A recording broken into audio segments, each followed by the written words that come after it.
পুঁথিগত বিধির উপরে গণতন্ত্রের বিকাশ নির্ভর করে না।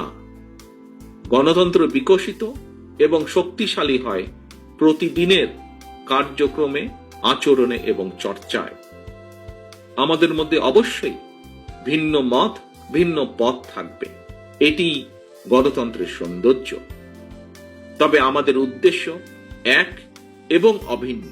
আমাদের সবার উদ্দেশ্য একটি উদার, গণতান্ত্রিক, বৈষম্যহীন, মানবিক বাংলাদেশ প্রতিষ্ঠা।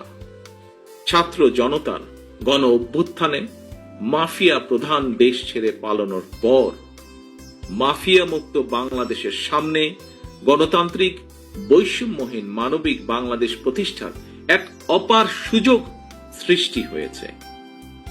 পলাতক স্বৈরাচার এবং তাদের দোসরদের ষড়যন্ত্র কিংবা বাংলাদেশের পক্ষের গণতান্ত্রিক শক্তির মধ্যে অযাচিত ভুল বোঝাবুঝির কারণে যাতে একটি গণতান্ত্রিক, বৈষম্যহীন, মানবিক বাংলাদেশ প্রতিষ্ঠার সুযোগ এবং সম্ভাবনা হুমকির বা সম্মুখীন না হয়, এ ব্যাপারে আমাদের সবাইকে অত্যন্ত সতর্ক থাকতে হবে।